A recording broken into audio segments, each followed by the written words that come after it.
வணக்கம். ஒரு பணியை 90% சிறப்பாக செய்தாலே மேன்மையான செயலை செய்தவர்களாக நாம் கருதப்படுவோம் என்பது குறித்து தான் நம்ம சிந்திக்க போறோம். மேலாண்மையை பொறுத்த வரைக்கும் 3 விதிகள் மிகவும் முக்கியமானவை.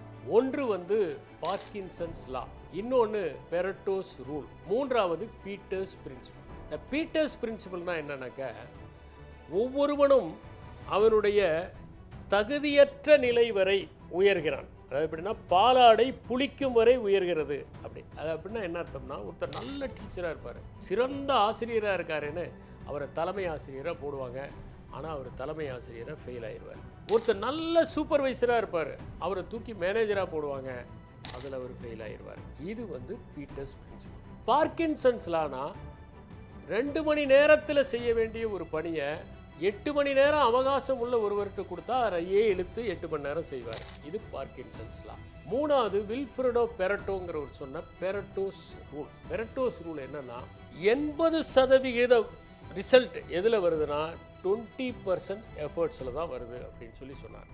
இதை கொஞ்சம் விரிவுபடுத்தி பார்த்தோம்னா, ஒரு ஆர்கனைசேஷனில் 20% பொருள்களை வாங்குறதுக்கு தான் 80% பணம் செலவாகும். நீங்கள் பெறக்கூடிய 80% வெற்றி என்பது 20% நேரத்தில் இருந்து தான் விளையும். அப்போ என்னன்னா, நாம் முழுமையாக ஒரு 90% எல்லாருமே ஈடுபட்டாலே அதில் மகத்தானவற்றை நாம் அடைய முடியும். இப்போ ஒரு உதாரணத்துக்கு, முழுமையாக ஒரு 100% செய்ய முடியுமானா அதற்கான பாசிபிலிட்டி இல்லை. பெரிய பணக்காரர்கிட்ட ஒரு வைரம் இருந்தது, அதில் ஒரு கீறல் விழுந்துருது. அவர் என்ன பண்ணுறாரு, இந்த கீறலை யாராவது சரி பண்ண முடியுமா அப்படின்னு கேட்குறாரு. அப்போ ஒரு கலைஞர் வராரு, அவர் சொல்கிறார், நான் சரி பண்ணி தரேன், என்னை கொஞ்சம் விட்டுருங்கன்னு. அவர் ஒரு வாரம் விட்டுட்டு பார்த்தா அவர் என்ன பண்ணுறாருன்னா, அந்த விரிசலே தெரியாத மாதிரி அந்த வைரத்தில் ஒரு அழகான ஒரு ரோஜா பூவை செஞ்சிடறாரு. இப்போ என்னாச்சுன்னா, அந்த விரிசலால் அந்த வைரம் அழகான ரோஜாவாக வளர்ந்தது. இப்போ அந்த குறைபாடையே அவர் நிறைவாக மாற்றினார். அதே மாதிரி ஒருத்தர் ஒரு கப்பு வச்சுருக்காரு, அந்த கப்பு ஒரு அழகான கலர். அவர் என்ன பண்ணுறாருன்னா, இந்த கப்பு கலர்லேயே இந்த ரூமனுடைய கலரையும் மாற்றணுங்கிறார். நிறைய பேர் வராங்க, ஆனால் அந்த பெயிண்ட்டே கிடைக்க மாட்டேங்குது.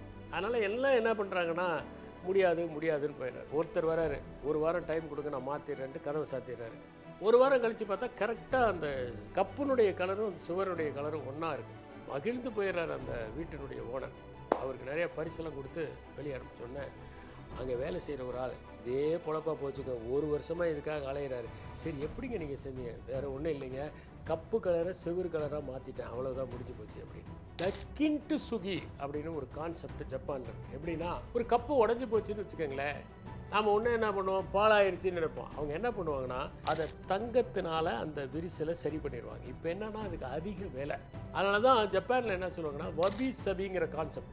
எல்லாத்தையும் 100% செய்ய முடியாது, ஒரு 90% செய்தாலே நம்ம மகிழ்ச்சியாக இருக்கலாம். இப்போ பெரிய கோயிலுக்கு போனோம்னா எல்லோரும் அந்த பெரிய கோயிலில் அந்த பெருவுடையாரை பார்ப்பாங்க, நந்தியை பார்ப்பாங்க, சுற்றி எல்லாம் பார்ப்பாங்க. ஆனால் முதல் பிரகாரம், அந்த மேலே முதல் மாடம் இருக்குது, 2வது மாடம் இருக்குது. முதல் மாடத்தில் பார்த்தீங்கன்னா நிறைய சோழர் கால ஓவியங்களை பார்க்கலாம்.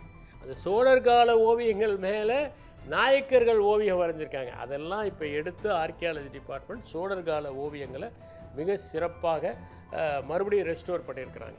அடுத்தது 2வது மாடத்தில் போய் பார்த்தா 108 நடனக்கரணங்களை கற்களை பதிச்சுட்டு அதில் செதுக்க முயற்சிருக்காங்க. சிற்பத்தை செதுக்கிட்டு ஃபிக்ஸ் பண்ணுறது வேறு. அப்படின்னா 1, 2 பாலானா கூட அந்த இன்னொன்று சரி பண்ணி போய் பொருத்திடலாம். நமக்கு தெரியாது எத்தனை சிற்பம் உடைஞ்சி எத்தனாவது சிற்பம் அங்கே இருக்குன்னு நமக்கு தெரியாது. ஆனால் இதில் என்னென்னா, கல்லை ஏற்கனவே பாவிட்டாங்க, அது மேலே சிற்பத்தை செதுக்கணும். அப்படின்னா எவ்வளவு நுணுக்கமாக செதுக்கணும், கொஞ்சம் சிதைஞ்சாலும் செதஞ்சது தான். அந்த மாதிரியான ஒரு சேலஞ்சை சிற்பிகள்கிட்ட கொடுத்துருக்காங்க. ஆனால் 108 கரணங்கள் முடிஞ்சதா? முடியல. 80 சொச்சம் தான் அந்த கரணங்கள் முடிஞ்சது. ராஜராஜனாலேயே முழுமைப்படுத்த முடியல. ஆனால் முழுமைப்படுத்தப்படாத அது என்ன சொல்லுதுன்னா, கலைக்கு முடிவில்லை என்பதை உணர்த்துகிறது. மாமல்லபுரம் போகிறோம், நீங்கள் பாருங்கள், பஞ்சபாண்டவர் ரதம் பாருங்கள், எல்லாத்தையும் பாருங்கள், ஏதோ முழுமை பெறாமல் கொஞ்சம் தொக்கி நிற்கும். அதில் ஏதோ கொஞ்சம் தொக்கி நிற்குது. அதுதான் அதற்கு அழகு சேர்க்கிறது. என்னன்னா, அந்த 90% தான் அழகி சேர்க்கிறது.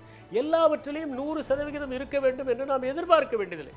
ஒரு குடத்திலிருந்து இன்னொரு குடத்துக்கு தண்ணியை மாற்றினா கூட கொஞ்சம் கீழே விடுவதற்கான வாய்ப்புகள் இருக்கிறது. அதனால தான் என்னென்னா, இப்போ ஆஃபீஸ் டைம் இருக்குது, காலையில் 10லேருந்து 5:45னா 10 மணிலேருந்து 5:45 மணி வரைக்கும் ஆஃபீஸ் வேலையே பார்த்துட்டு இருக்கோம்னா ப்ரொடக்டிவிட்டி கம்மியாயிரும். கொஞ்சம் ரிலாக்ஸ் பண்ணிக்கணும், ஒரு டீயை சாப்பிட்ணும், ஏதோ அப்படி இப்படி ரிலாக்ஸ் பண்ணிட்டு செஞ்சால் தான் இந்த ப்ரொடக்டிவிட்டி அதிகமாக இருக்கும். இப்போ ஒருத்தர் ஃபோன் பண்ணுறாங்க ஆஃபீஸ் டைமில், சொல்லுங்கள், ஃபைலை பற்றி மட்டும் பேசுங்க, நல்லா இருக்கீங்களா விசாரிக்காதீங்க அப்படின்னு சொல்ல முடியுமா? என்னங்க நல்லா இருக்கீங்களா, எப்படி இருக்கீங்க, நியூ ஜாப் நல்லா இருக்கா, எப்படி போயிட்டுருக்கு, நல்லா இருக்கா அப்படின்னா கொஞ்சம் அப்படி அதுக்கு எதுக்கு டைம் செலவாகத்தானே செய்யும். அதனால தான் என்னென்னா 90% ஒருவர் ஒரு பணியை செம்மையாக செய்தாலே அது சிறப்பு. ஒரு கிளாஸில் 90% அட்டென்ஷன் இருந்தாலே போதும். 90% ஒரு எக்ஸாமை சிறப்பாக எழுதுனா கூட போதும். எங்கள் காலேஜில் 90 and above வாங்கினா, கடைசியில் எல்லாத்துலேயும் 90க்கு மேலே வாங்கினாக்க 4 out of 4ன்னு போடுவாங்க. கிரேட் பாயிண்ட் ஆவரேஜ் ஒவ்வொன்றுக்கும் 4 போடும்போது 4 out of 4. ஏ வாங்கினா 4, பி வாங்கினா 3, சி வாங்கினா 2 அப்படி. அப்போ எல்லாத்துலேயும் வாங்கும்போது 4 out of 4ன்னு போட்டுட்டு 90% கொடுப்பாங்க. அப்போ ஒரு ஸ்டூடெண்ட் கேட்டார், என்ன சார் அவர் 4 out of 4 வாங்கியிருக்காரு, 10%. 4 out of 4 வாங்கினா 90% தான் அர்த்தம். அப்போ 90% வாங்குறது தான் 4 out of 4.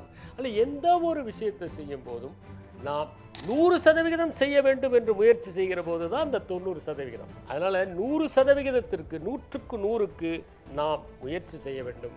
90 அடைந்தாலே சிறப்படைந்தோம் என்று நினைத்து கொண்டு அந்த பணியிலிருந்து அடுத்த பணிக்கு செல்வதற்கு நாம் முயற்சி செய்ய வேண்டும். ஒரு கட்டடத்தை கட்டினா 90% சிறப்பாக செஞ்சாலே அது மகத்தான கட்டடமாக இருக்கும். ஒரு சாலை அமைக்கிற போது 90% சிறப்பாக செஞ்சு, ஏன்னா ஹியூமன் எரர்ஸ் எல்லாத்துலேயுமே பாசிபிலிட்டி. எந்த ஒரு மிஷினையும் 10% எஃபிஷியண்ட்டாக பண்ண முடியாது. 90% செய்தாலே அது மகத்தானதாக மாறிவிடும் என்பதை மனத்தில் கொண்டு நாம் செயல்பட்டால் மேன்மை அடைவோம். நன்றி, வணக்கம்.